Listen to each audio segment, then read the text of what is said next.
A woman saves a lion cub. The next day, dozens of lions surround her house.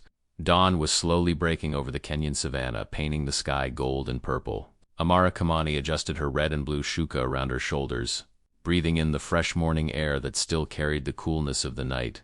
For 35 years, she had lived in this small mud brick house on the outskirts of Savanna National Park, where her late husband had worked as a forest ranger.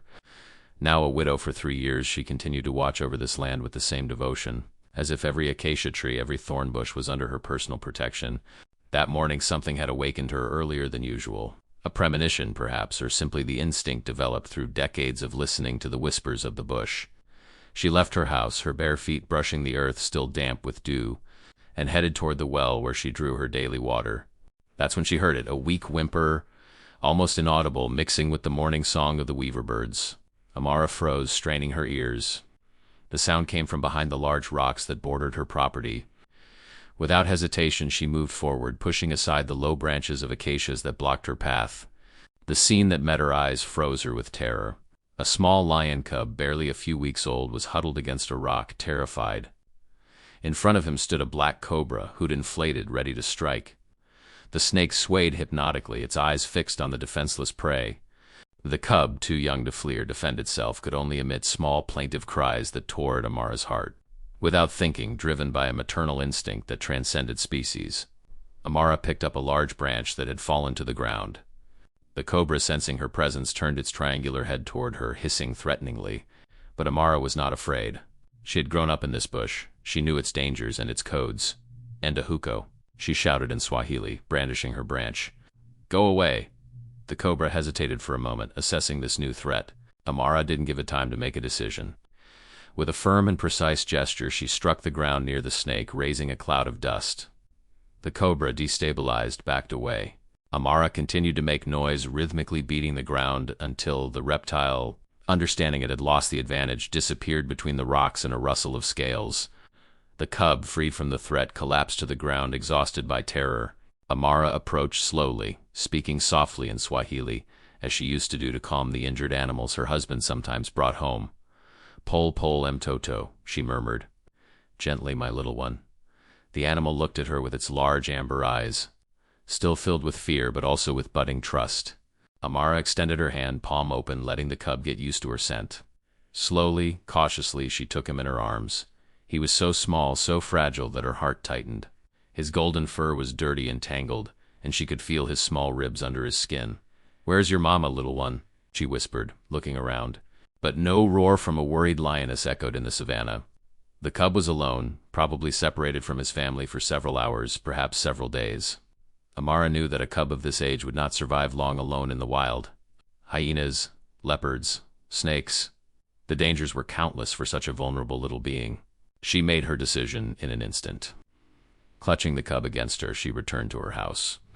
She settled him in a wooden box lined with old fabrics near her stove where the heat would be constant.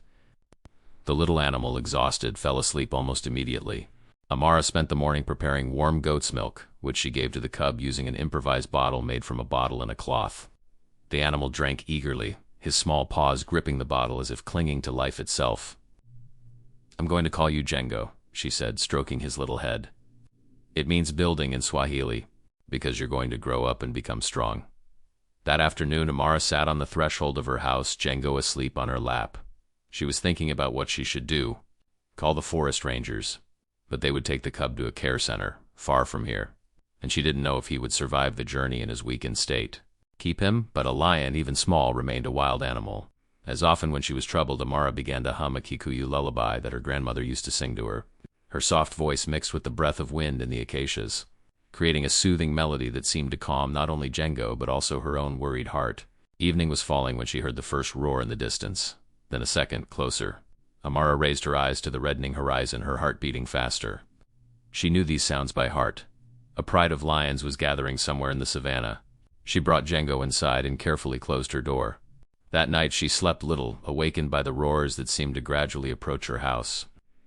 Django slept peacefully, his belly full of warm milk, unaware of the commotion he had perhaps caused. The dawn of the next day rose in unusual silence. Too much silence, even. Amara, accustomed to the morning concert of birds and the distant lowing of zebras, frowned. She cautiously opened her door and peeked outside. Her blood froze in her veins. All around her house, in a perfect circle, dozens of lions lay motionless like golden statues. Majestic males with their flaming manes, elegant females with prominent muscles, teenagers with already proud bearings. They were there, silent, watching her with an intensity that made her shiver. Amara gently closed the door, her heart beating so hard she was sure it could be heard from outside. Django, awakened by the noise, began to babble in his box, demanding his morning bottle. "Mungwiyu," she murmured. "My God, what have I done?" She looked through the small window of her kitchen. The lions hadn't moved. They were there, patient, as if standing guard. Some were sleeping, others were watching the surroundings, but all seemed to be waiting for something, or someone. Amara prepared Django's bottle with a trembling hand. The little cub drank with appetite, his small paws kneading the air as if suckling his mother. Watching him, Amara suddenly understood. These lions, they hadn't come to attack her. They'd come for Django. She had heard stories told by the elders around the fire in the evening. Stories about the mysterious bonds that unite members of the same species. About how animals can sense the presence of their own from kilometers away. Her late husband had once told her about a lioness who had found her cub after weeks of separation, guided by an instinct that no scientist could explain. But these lions, there were too many to all be from the same family. It was as if the entire feline population of the region had arranged to meet in front of her modest dwelling. Hours passed. Amara didn't dare go out, but she continued to observe through her window. The lions took turns, some leaving to hunt while others remained on watch. They had organized a real surveillance, as if protecting something precious. Around noon, under the burning sun, Amara saw a cloud of dust approaching in the distance. A Wildlife Services jeep was approaching rapidly. Her heart tightened. Someone must have reported the unusual presence of all these wild animals near a dwelling. The jeep stopped about 100 meters from the house, not daring to get closer because of the lions. Amara saw James Mwangi, the chief forest ranger she had known for years, get out, along with 2 other men armed with tranquilizer rifles. "Amara!" James shouted from his position. "Is everything all right?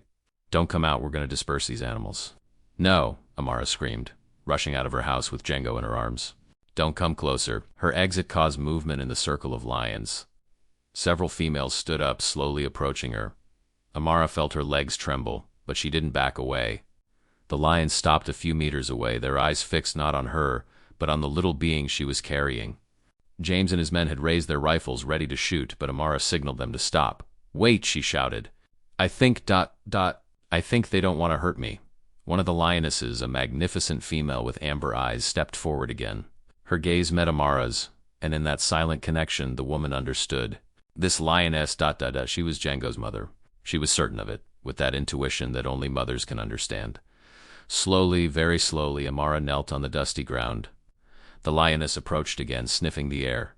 Django, in Amara's arms, suddenly began to meow with excitement, his small paws reaching toward the female. Tears rose to Amara's eyes. She understood that the moment had come to make the most difficult gesture. Let go of the one she had saved. "Go to your mama, little Django," she murmured, gently placing the cub on the ground. The little animal ran toward the lioness, stumbling on his still clumsy paws. The female sniffed him thoroughly, then began to lick him with a tenderness that made Amara's tears flow freely. The reunion between mother and child was of a poignant beauty that transcended barriers between species. But what happened next left everyone speechless. Instead of leaving immediately with her cub, the lioness approached Amara. The woman held her breath, petrified. The animal looked at her for a long time, then, in a gesture of infinite grace, placed her large head against Amara's shoulder. It was a thank you from one mother to the one who had saved her child. Amara placed her trembling hand on the lioness's mane, feeling under her fingers the power and gentleness of this predator who had become, for an instant, as vulnerable as a grateful mother. "Asante, mama," the lioness whispered in a breath so soft that Amara thought she had dreamed it. "Thank you, mama." Then, as suddenly as they had come, the lions stood up. One by one they moved away, the lioness carrying Django delicately in her mouth. The little cub turned his head toward Amara one last time, and she could have sworn she saw gratitude in his large golden eyes. In a few minutes the savannah had returned to its usual appearance, as if nothing had happened. Only the paw prints in the dust remained, silent witnesses to this extraordinary encounter. James and his men finally approached, lowering their weapons, still in shock from what they had just witnessed. Amara, James said in moved voice, in 30 years of work, I've never seen anything like that. How did you know they wouldn't hurt you? Amara wiped away her tears and smiled, looking toward the horizon where the silhouettes of the lions were gradually disappearing. Because mothers understand each other, James. Whether they're human or lionesses, a mother's heart always recognizes that of another mother. That evening, sitting on the threshold of her house, Amara watched the stars lighting up one by one in the African sky. The savannah had resumed its familiar sounds, the hysterical laughter of hyenas in the distance, the hooting of a great horned owl, the rustling of wind in the tall grass. But something had changed in her. She had always loved this land, but now she felt more connected than ever to the wildlife that surrounded her. She was no longer just a guardian of this land. She had become an integral part of it. In the distance, very far away, a roar echoed in the night. Amara smiled. She recognized that voice. It was the lioness calling her family, perhaps telling her fellow creatures the extraordinary story of the woman who had saved her cub. In the weeks that followed, Amara noticed that animals behaved differently around her house. Antelopes came to drink at the well without fear. Birds nested in her trees in greater numbers. And sometimes at twilight she glimpsed in the distance the silhouette of a lion watching, like a benevolent guardian. A month later, as she was returning from the market in the neighboring village, Amara had the surprise of her life. Near the well, a lioness was waiting for her. Not just any lioness, the one who had come to get Django, and beside her, bigger, stronger, but still as recognizable, the little cub she had saved. Django approached her without fear, as if visiting an old friend. His mother watched him, but without worry, as if she trusted this woman who had proven her kindness. Amara knelt and stroked Django's head, now almost an adolescent. He purred under her caresses, that powerful sound vibrating in his chest. "You've grown, my little one," she murmured. "You've become magnificent." This visit became regular. Once a month, sometimes more, Django came to see the one who had saved him, always accompanied by his mother, sometimes by other family members. These encounters had become the most precious moments of Amara's life. The villagers, initially worried about this unusual relationship, finally understood that something extraordinary had happened near them.